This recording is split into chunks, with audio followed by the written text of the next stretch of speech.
Daftar 13 Raja Jawa paling berpengaruh di Tanah Jawa. Sejarahnya sebagai berikut. Di-subscribe dulu agar selalu menyimak sejarah Nusantara berikutnya. Terima kasih. Assalamualaikum warahmatullahi wabarakatuh. Berdasarkan catatan sejarah, munculnya kerajaan di Tanah Jawa dimulai sejak Kerajaan Kalingga hingga berlanjut pada Kerajaan Medang atau Mataram Kyuna, periode Jawa Tengah dan periode Jawa Timur, Kahuripan, Janggala, Kadiri, Singasari, Majapahit, Kesultanan Demak, Kesultanan Pajang, Mataram Baru atau Mataram Islam, Kasunanan Kartasura, Kasunanan Surakarta, Kesultanan Yogyakarta, Mangkunegaran, dan Kadipaten Pakualaman. Munculnya kerajaan-kerajaan di Jawa tersebut pun disertai lahirnya raja-raja besar yang tersohor namanya karena prestasinya semasa melaksanakan tugas negara. Tak pelak, raja-raja tersebut pun diabadikan dalam kitab sejarah bangsa. Para raja di Tanah Jawa ini dikenal tidak hanya karena kekuasaan politik mereka, tetapi juga karena harisma dan kehidupan pribadinya yang penuh dengan legenda. Siapa saja raja-raja yang paling berpengaruh di Tanah Jawa? Mengutip dari berbagai sumber, berikut sejumlah informasi terkaitnya. Pertama, Ratu Sanjaya. Rakai Mataram Sang Ratu Sanjaya atau Ratu Sanjaya adalah raja pertama, sekaligus pendiri Kerajaan Mataram kuno pada abad ke-8 di Jawa Tengah. Sebagai raja pertama Mataram kuno dan pendiri dinasti Sanjaya, Ratu Sanjaya memerintah antara tahun 732 sampai 760. Selama hampir 3 abad berkuasa, Kerajaan Mataram kuno tidak hanya diperintah oleh dinasti Sanjaya, tetapi juga dinasti Syailendra dan dinasti Isyana. Nama Ratu Sanjaya sendiri dikenal melalui prasasti Canggal dan prasasti Mantiasi, serta naskah dari Carita Parahyangan. Dari prasasti Canggal diketahui bahwa Ratu Sanjaya mendirikan Kerajaan Mataram kuno pada tahun ke-732 di Jawa Barat. Nama Ratu Sanjaya dikenal dengan sebutan Prabu Harisdarma. Setelah hampir 3 dekade berkuasa, Ratu Sanjaya meninggal karena sakit. Berdasarkan prasasti Mantiasi yang menjadi salah satu peninggalan Raja Sanjaya, kedudukan Sanjaya digantikan oleh Maharaja Rakai Panangkaran sebagai Raja Mataram kuno kedua. Kedua Raja Samaratungga. Samaratungga adalah raja dari Kerajaan Mataram kuno atau Medang. Sebagaimana diungkapkan sejarawan Slamet Muljana, Samaratungga merupakan anak dari Raja Mataram, Samaragrawira, yang pernah memerintah Medang pada 800 sampai 812 Masehi.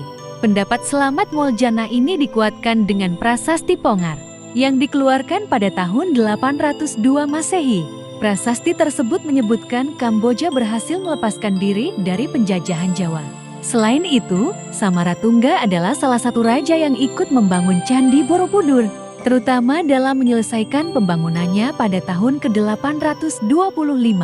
Sebelum menjadi raja di Medang, Samaratungga terlebih dahulu menjadi kepala daerah Garung yang bergelar Rakrien ke-1 Garung atau Rakai Garung. Samaratungga sendiri naik tahta dan bergelar Sri Maharaja Samaratungga. Ketiga, Rakai Pikatan. Rakai Pikatan merupakan raja ke-6 Kerajaan Mataram kuno. Masa pemerintahannya menandai bersatunya dinasti Sanjaya, Hindu, dan dinasti Syailendra, Buddha, yang sebelumnya saling bersaing. Rakai Pikatan merupakan seorang dengan penganut Hindu.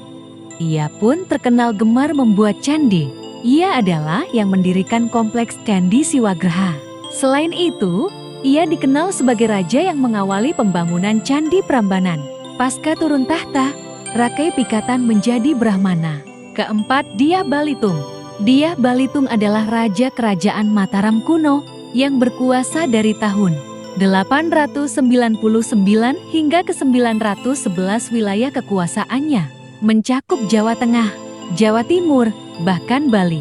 Ia memerintah dengan gelar Sri Maharaja Rakai Watukura Dyah Darmodaya Mahasambu. Dari pemerintahannya yang berlangsung sekitar 12 tahun, para ahli telah menemukan setidaknya 45 prasasti. Salah satu prasasti terkenal yang dikeluarkan Dyah Balitung adalah prasasti Mantiasi yang berisi silsilah Raja Mataram kuno. Dyah Balitung membawa kerajaan Mataram kuno mencapai kemajuannya.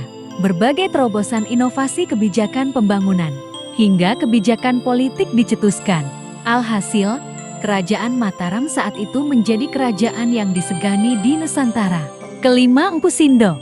Melansir buku Sejarah Nasional Indonesia Jilid 2, Empu Sindok atau Posindok disebut juga dengan Dyah Sindok, merupakan raja pertama kerajaan Medang, periode Jawa Timur, yang memerintah sekitar tahun 929 sampai 947. Empu Sindok adalah raja yang memindahkan pusat kekuasaan kerajaan Medang dari bumi Mataram masa periode Jawa Tengah ke Jawa bagian timur.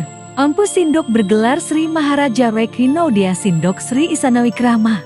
Empu Sindok diperkirakan sebagai merupakan cucu dari Empu Daksa. Jika benar demikian, maka Empu Sindok dapat disebut sebagai keturunan Sanjaya. Meskipun ia dianggap telah mendirikan dinasti baru bernama Wangsa Isyana. Pada masa pemerintahan Dyah Tulodhong, Empu Sindok menjabat sebagai Rakai Mahamantri Halu. Sedangkan pada masa pemerintahan Dyah Wawa, ia naik pangkat menjadi Rakai Mahamantri Hinau.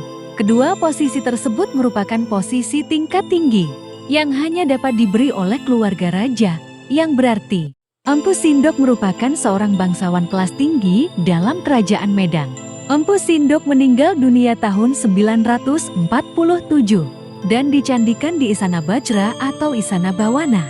Meskipun dirinya seorang penganut Hindu aliran Siwa, namun tetap menaruh toleransi yang besar terhadap agama lain.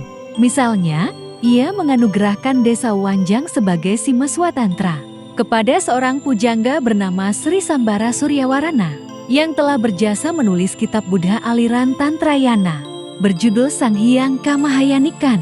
Menurut prasasti Pucangan, Empu Sindok digantikan oleh putrinya yang bernama Sri Isana Tunggawijaya.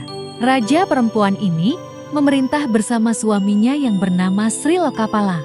Bersambung ke bagian kedua. Demikianlah sejarah Nusantara kali ini.